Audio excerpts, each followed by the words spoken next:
Bismillahirrahmanirrahim. Assalamualaikum warahmatullahi wabarakatuh. Waalaikumsalam warahmatullahi wabarakatuh. Hai sahabat terapi dimanapun berada, kali ini saya sedang berada bersama Kang siapa Kang? Kamil. Muhammad Kamil, alhamdulillah betul? Ya, betul. Bisa lah. Insya Allah. Kang berasal dari mana? Saya alhamdulillah lahir di Rancaikek. Cekek. Bandung.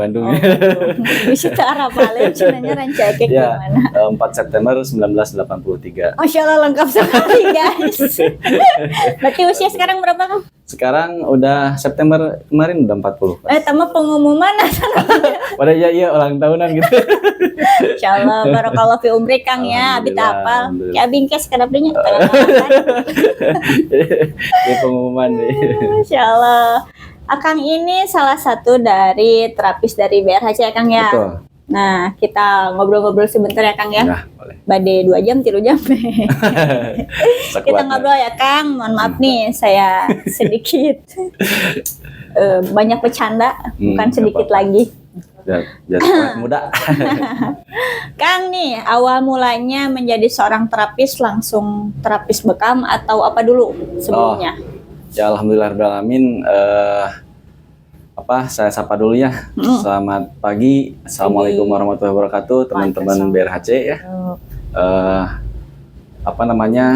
Awal mulanya saya di terapis itu tidak langsung di bekam, di terapis bekam, tapi saya meneruskan orang tua. Masya Allah. Jadi dulu orang tua saya itu dari tahun 70-an itu sudah di terapi menjadi terapis, kalau bahasa sekarang ya terapis ya. Kalau dulu itu pijat aja. Pijat tukang aja. Pijat tapi Tukang lebih pijat. ke pijat bayi. Pijat bayi Masya karena Allah. beliau dulu diamanahi juga sama bidan di daerah Rancaikek untuk membantu bayi-bayi yang demam, kecengklak atau tengkleng atau yang sulit berjalan seperti itu. Alhamdulillah nenek saya itu kan awal dari nenek saya sampai usia 80 tahunan. Setelah 80 tahunan itu udah sama turun ke ibu saya. Ibu saya alhamdulillah ketiganya ke saya. Masya Allah udah 3 generasi, berarti ya Kang. Makanya pasiennya juga dari ibunya, anaknya, cucunya. Masya Allah, jadi 3 Alhamdulillah, generasi. Nah, kemudian waktu 2020 ibu dan nenek saya juga alhamdulillah, bukan alhamdulillah, maksudnya sudah wafat. Pada saya itu 2020 pada saat zaman Covid ya, orang takut ke rumah sakit. Waktu itu alhamdulillahnya itu tidak di sana ya, di tempat ini juga mereka wafat, tapi ada amanah dulu gitu untuk meneruskan. Berat ya Kang ya. Karena seperti apa ya? Ya nggak ke saya aja sih sebetulnya, ke kakak, ke adik, ya, ke saya. Tapi pada nggak mau, bisa sih, cuman pada nggak mau. Alhamdulillah pada saat beliau belum wafat, ibu saya itu, sayanya udah ada siapa lagi yang nerusin gitu. Saya nggak mikir sampai jadi terapis ya. Karena malu. Dulu mah malu ya, benar. Gitu karena waktu itu nggak kepikiran bekam juga. Kalau saya browsing pijat, cenderungnya negatif gitu. Ya. Tapi pada saat saya berpikirnya kalau orang tua saya sudah tidak ada, ibu saya tidak ada, nenek saya tidak ada, terus pada saat anak atau keluarga saya sakit, ke siapa lagi? Oh iya betul. Awalnya sih seperti itu. Alhamdulillah saya ada tertarik, makanya ibu waktu sebelum wafat, udah Bu saya mau neruskan. Dan tidak seperti sekarang deh. Tidak seperti sekarang pelatihan misalkan berapa kali gitu ya. Enggak, karena mungkin ada bakat ya. Bukan bakat ada turunan. Karena dari kecil kita lihat walaupun nggak sengaja belajar, tapi mereka bicara tentang kesehatan, bicara kenapa bayi kembung, kenapa bayi itu demam dan apa yang bisa dilakukan, atau yang keseleo dan sebagainya, itu secara tidak sadar masuk di sini. Masuk ya. Nah, pada saat ikrar ada niat untuk meneruskan, mungkin sekitar 2 jaman. Oh. Instruksinya gini, Zaman 2 jam. oh 2 jam. Itu kurang lebih 2 jam. Mhm. Cuman gini, nggak belajar teori lebar gitu, nggak. Cuman praktek langsung. pijat ibu gitu. Masya Allah. Saya kan rada malesnya. Di pijit itu agak, aduh capek gitu kan. Iya, kebayangnya emang butuh tenaga banyak ya. Apa namanya? Mijit. Emang kenapa harus mijit ibu gitu kan? Biar ibu tahu bagaimana tekanan, kenceng atau tidak pasnya gitu. Jadi diajarkan kurang lebih 2 jam. Setelah itu nggak ada pikiran untuk mijit, nggak. Cuman qadarullah, ada setelah 2 hari dari situ, ternyata ada saudara yang tidak bisa jalan waktu itu. Anak kecil bayi nih? Enggak, SMA. Oh SMA. Udah nggak bisa jalan, udah 2 mingguan. Tiba-tiba ada keinginan, mau nggak dipijit sama saya gitu. Karena masih saudara, akhirnya dipijat. Kurang lebih 1 jam lebih, alhamdulillah tuh bisa jalan. Bisa jalan, Masya gitu. Allah. Itu akibat apa tuh? Pas jatuh? Diinjak, bukan. Lagi nengkurap, diinjak temennya. Di tulang ekor, dia nggak bisa jalan. Alhamdulillah sih, walaupun memang belum sempurna gitu. Cuman pada saat itu langsung. Oke, berarti Akang tuh awalnya dari pijat dulu nih Kang ya? Bayi sama dewasa. Nah, terus masuk ke bekam itu gimana caranya tuh Kang? Waktu itu saya memang awalnya kepikiran, waktu ibu kan nggak pakai pelang sama sekali. Dari nenek ibu itu nggak pakai pelang. Jadi mulut ke mulut tuh? Iya. Tapi pasiennya Masya Allah luar biasa, dari luar kota juga pada datang. Nah, cuman kan pada saat nenek ibu saya udah meninggal, saya kepikiran bagaimana saya nempel pelang tapi mereka nggak malu gitu. Kemudian ada kepikiran bagaimana saya untuk mengembangkan terapi ini supaya menjadi amal jariah bagi mereka, gitu. Jadi niatnya sih awalnya seperti itu, bagaimana supaya ilmu yang orang tua saya punya itu mengalir terus karena dipakai. Gitu. Nah, akhirnya saya kepikiran gimana caranya untuk buka klinik, cari-cari pelatihan. Cuman untuk pijat itu lumayan. Tinggi. Nah, qadarullah memang ketemu dengan di IG itu, ya itu bekam. Ini ya, player gitu ya. Player di bekam. Alhamdulillah, singkat ceritanya ya kerjasama dengan owner bekam yang saya waktu itu pelatihan, Ustadz Gigin, yang sekarang alhamdulillah ya jadi owner. Insyaallah jadi owner seluruh jadi cabangnya ya. Gitu alhamdulillah. Dan ternyata di situ di BRHC pijatnya jadi jalan.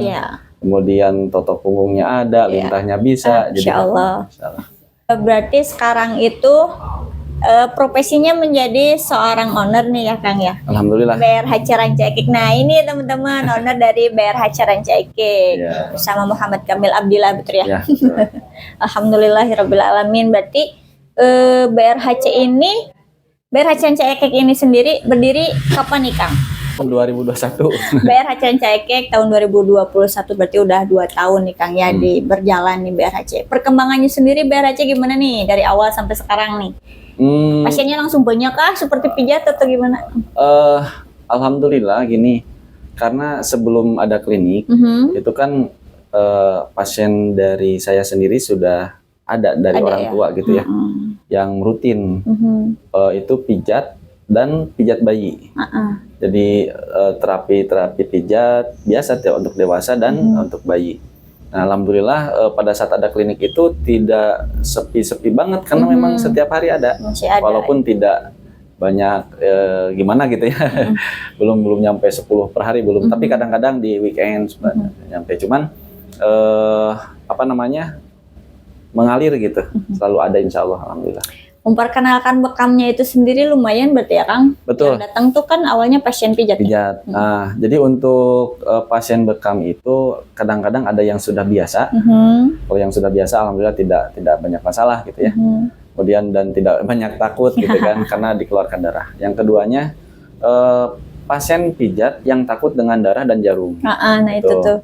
Nah itu biasanya pendekatannya itu dengan cara, kalau mereka belum mau ya pijat aja dulu. Pijit aja dulu. Pijit dulu, karena kalau di ilmu pijat itu salah satunya ya, pada saat kita pijat walaupun dengan anak ataupun dewasa itu ada ikatan batin. batin. Kalau dengan bayi itu mah bonding gitu ya. Iya. Ada ikatan batin. Kenapa? Banyak mungkin teteh juga merasakan ya pada saat pijat walaupun baru kenal. Dipijat itu dia jadi rileks, yang biasanya asalnya cemerut jadi curhat gitu.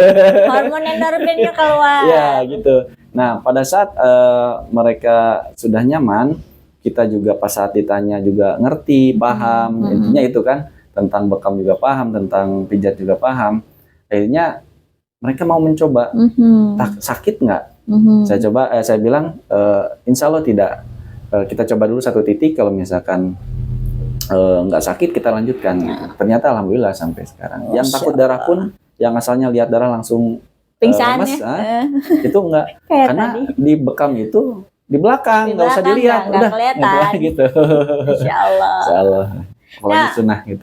Sunnah banyak banget nih di luaran sana yang belum tahu juga.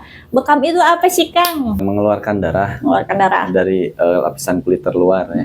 Dengan cara ditarik dulu ya, ditarik dulu, kemudian dikeluarkan dengan petikan ya jarum, kemudian dikop kembali sampai keluar darah. Nih ada yang mempertanyakan nih, apa bedanya bekam kering dan bekam basah? Jelasin nggak? Kalau bekam kering dan bekam basah sebetulnya kalau itu nggak ada ya. Bekam kering itu hanya cuping lah, cupping lah gitu ya.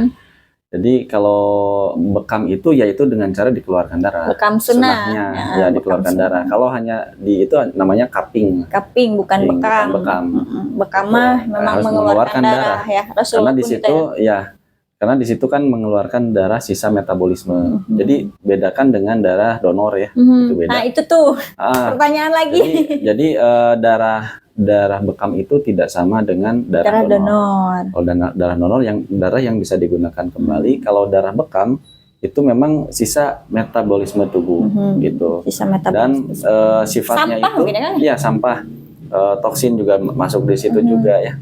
Kemudian donor darah itu kan mengeluarkan darahnya itu, darah yang dikeluarkan itu darah yang segar yang akan digunakan kembali. Dan itu juga bagus ya kalau dengan rutin ya.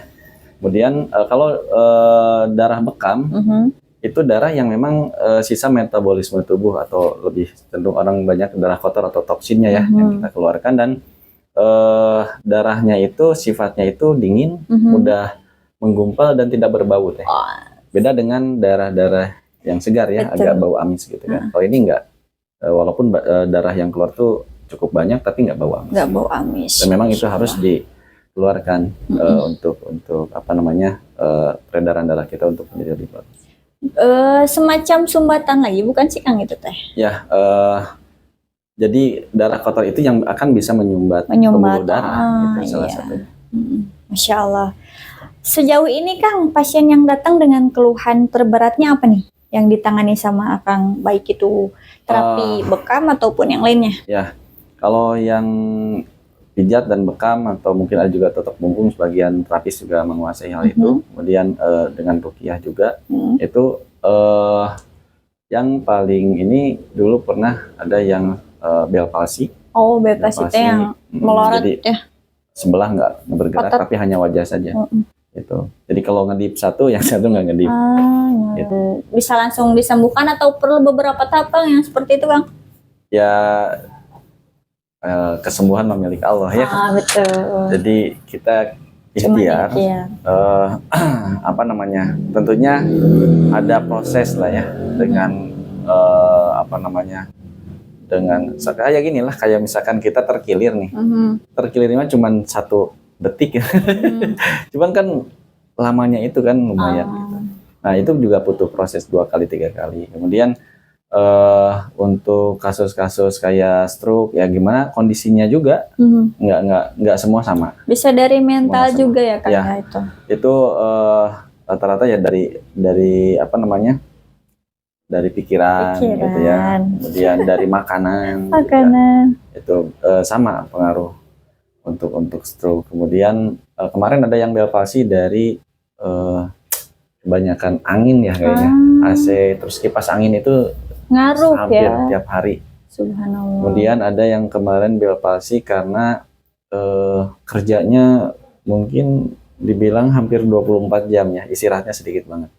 Jadi dulu ada pengusaha yang apa namanya minuman gitu ya. Ya.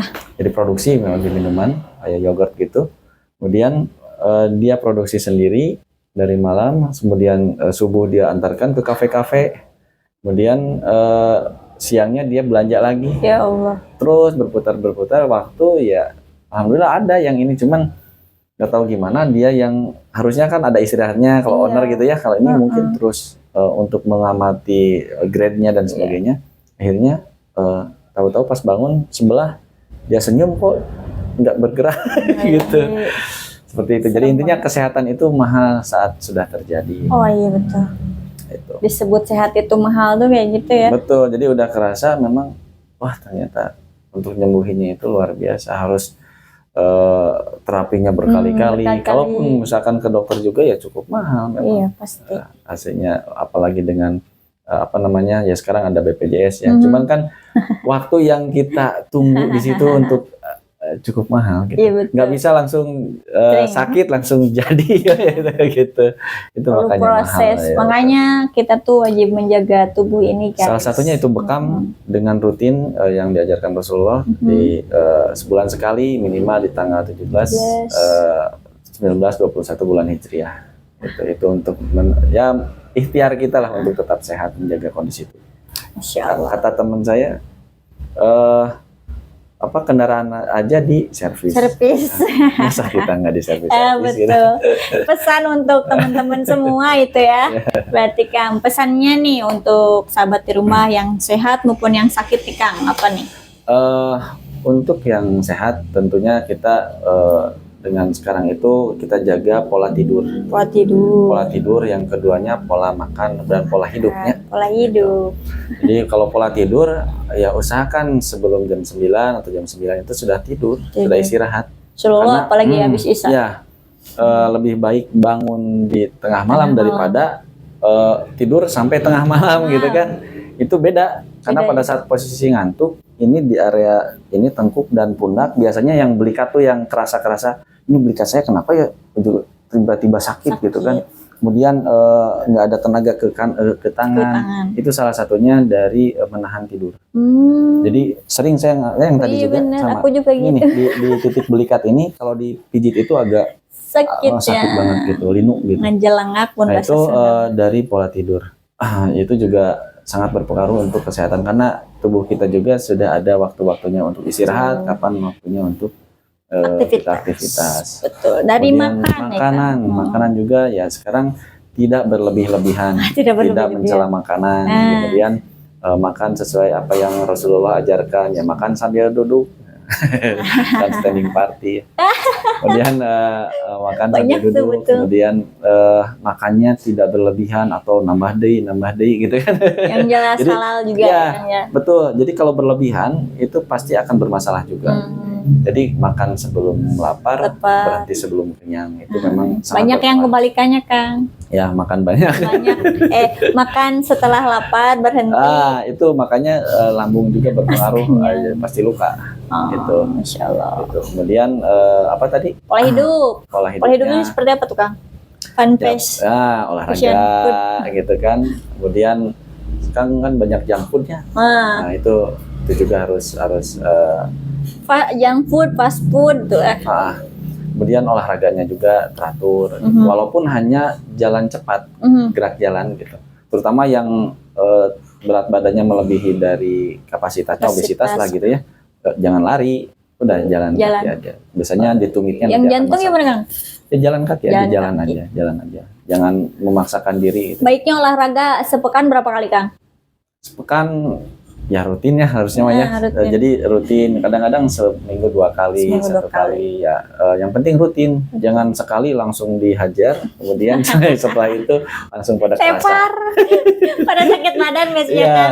Yang nggak biasa lari terus lari 12 menit sehat. Lumayan juga gitu. Jadi insya Allah mudah-mudahan kita tetap sehat. Kemudian yang sakit, untuk yang sakit ya kita tetap semangat bahwa kesembuhan milik Allah.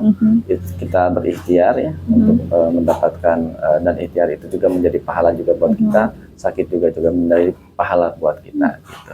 Kemudian kata yang saya tahu tuh ya, nah katanya orang Muslim itu dia pada saat dikasih ujian dia bersabar, kemudian pada saat apa namanya dia sehat atau mungkin mendapatkan nikmat dia bersyukur. Masya Allah, sabar dan syukur. Mudah-mudahan semua kita diberikan kesehatan. Amin, sehat lahir dan batin. Amin. Ya Kang ya. Kita baru ngebahas soal bekam nih, sahabat semua. Nanti kita akan lanjut lagi bahas tentang ruqyah, herbal, dan terapi yang lainnya. Tentunya yang utama adalah bekam. Sebutkan hadis bekam dong Kang, satu aja Kang. Biar semua tertarik. Bismillahirrahmanirrahim. Alailatin usriyabihi annahu lam yamur ala malai minal malaikati illa amaru anmur umataka bil hijamah. Jadi pada saat itu Rasulullah tidak melihat sekumpulan malaikat yang tidak memerintahkannya kepada beliau, perintahkan agar umatmu berbekam itu pada saat Mi'raj. Masya Allah, tabarakallah. Jadi itu sudah jelas hadisnya, gitu ya. Kita harus berbekam gitu, yang nyuruh juga Rasulullah. Jangankan bekam yang jelas-jelas kita mengeluarkan darah, toksin-toksin dalam tubuh, minum dengan cara duduk juga itu sudah banyak manfaatnya. Apalagi kita mengeluarkan dalam kesehatan itu mengeluarkan darah kotor. Insya Allah.